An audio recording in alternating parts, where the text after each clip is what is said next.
if you succeed and win, that's great. And that's what competing is about.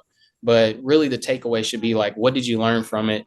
How can this help you become better as a roaster, or grow as a roaster? And so that's what I'm like really looking forward to in terms of finals. My name is Tio Fallen. I am with Three Keys Coffee. I am a co-owner and founder, and I've been roasting for about 4 years.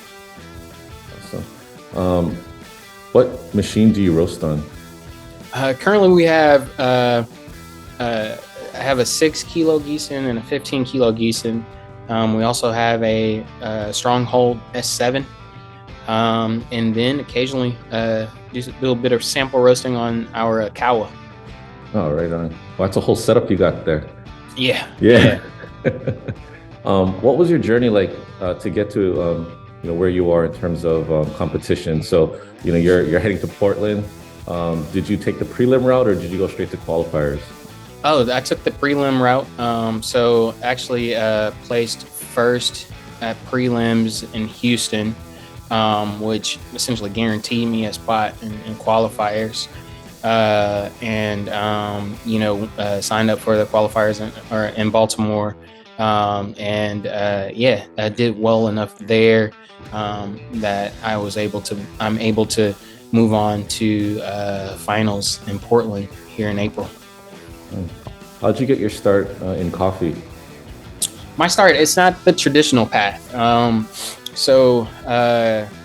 I again started roasting about 4 years ago, and started doing it at home. Just kind of actually got my Kawa and just started doing it at home. I come from an engineering background, so I was intrigued by the analytical side of gleaning data from the roast process. And as a home roaster, I felt like that Kawa offered me that opportunity to kind of see the roast in real time.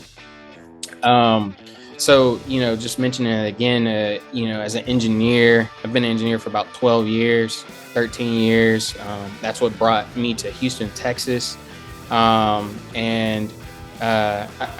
would say, the roasting, really, it was a coworker invited me to, it's like this watchmakers club that's here in Houston. Invited me to a weekend class where you tear apart these vintage watches and put them back together, sort of thing, these pocket watches. But during that time, we had our typical icebreaker, and one of the instructors had mentioned that he roasts his own coffee. And so my ears perked up and I'm like, oh wait, that's like a thing, like people do that. And I've always been into coffee, very much someone that, like, when I would travel, I'd seek out, just local coffee shops. I was kind of taking origin trips before I even knew it was like an origin trip. So just really intrigued by these locations and, the lush environments, the tropical weather, the climate, those sorts of things. But anyhow, long story short, fast forward, and I'm thinking about coffee, and I'm thinking about just feeling like there was a void in Houston of just like of like variety of options. It just felt like you had your 3 or 4 like primary roasters, and there wasn't a whole lot of options outside of that. And so for me, it was just like, hey, maybe I can like try my hand at this. Worst case scenario, I invest into a bunch of equipment. People who really are passionate and love coffee do that anyway. And so worst case scenario, I have equipment and I'll just continue just roasting coffee for myself. But I had friends, coworkers, family that really enjoyed what I was creating. And so that's what kind of encouraged me to, step into a more kind of larger scale roaster. And so started off with a 6 kilo Gießen, and really started in a church kitchen, and was roasting out of there for about 2 years. just running my online shop. And it just so happened to be right around the time of the pandemic, and a lot of things going on where folks were supporting more of your online businesses, and with coffee shops closed because of the pandemic and things like that, it kind of diverted a lot of attention to local roasters and folks that could basically roast to order and roast to ship. So a bit of perfect timing in that regard, in terms of how my business started to grow. But I think the other aspect of it was just the intentionality in terms of the growth, and also wanting to continue to hone my skills. And so that's why I felt like competing was one aspect of that, in terms of being able to measure my abilities as a roaster amongst a wider group. And so, but also to learn and share and collaborate, right? So it's a competition, but also I made this comment once before to someone that you go into it, not if you succeed and win, that's great. That's what competing is about. But really, the takeaway should be like, what did you learn from it? How can this help you become better as a roaster, or grow as a roaster? And so that's what I'm like really looking forward to in terms of finals. All right, on. See, look, you read. It's like you read my mind, and you had the script. You already answered my next question about what you're excited about heading to Portland.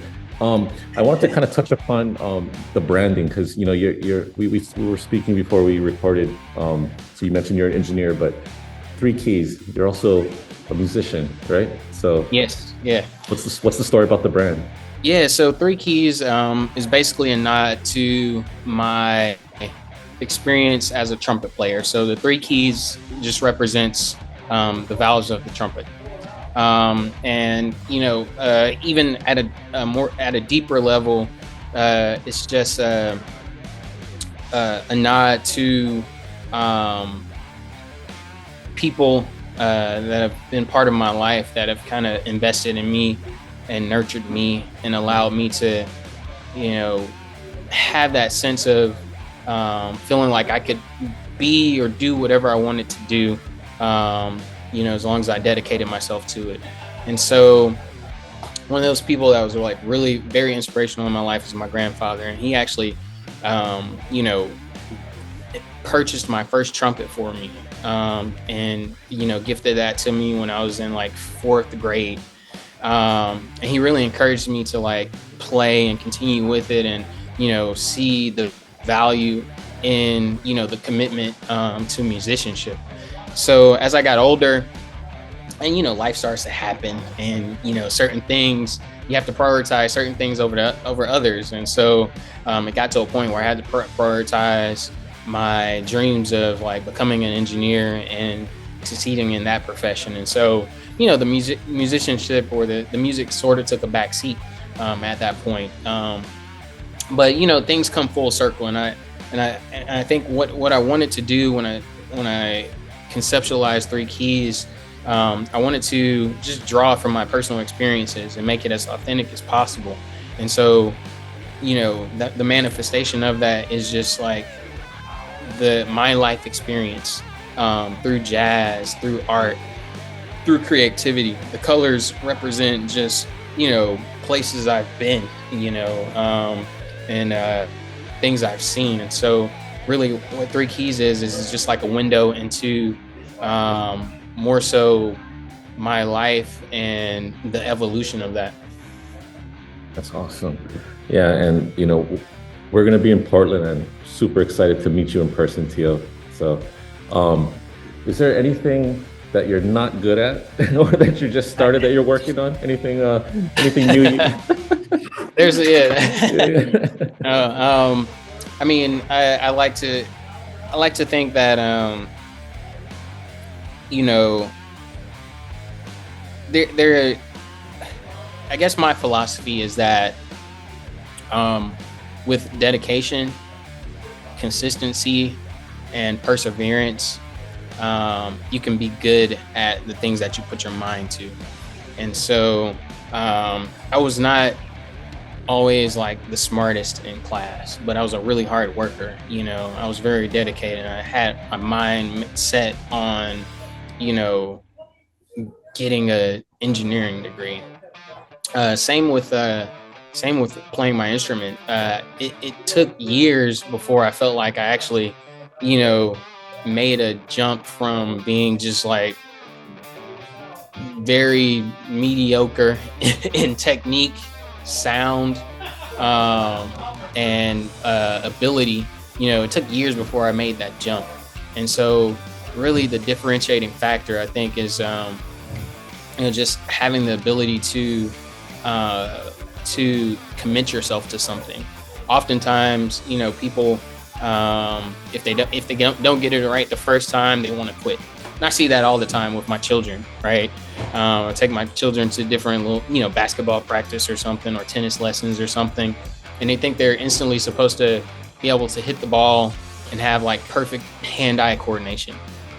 And it's like, no, that's not the point of it. The point is to like continue practicing such that you can become better. And eventually, after, hours and days and, as the months go by, eventually you can look back on all of that hard work and the process of becoming good. And so for me, it's all about the process, right? And I apply that to roasting. My first batch of coffee was an epic fail. It was horrible. And I talk to people a lot about, just the growth from year one to now, and the things I've learned, and the appreciation I have for people that have supported me. Because people that supported me from day one, supported the idea more so than they supported the idea and the potential. And now I'm at a point where, I can repay that with, exceptional quality, with, showing that support was not trivial. It's more of a, hey, this is a person that's really dedicated to their craft, and we want to get behind that. And so that's, I use that as sort of my modus operandi. Like, that's the way I operate, is to always seek to get better, seek to improve. And so if I dedicate or commit myself to something, I'm all in. And it just so happens that at this stage in my life, it's coffee. Man, I'm blown away.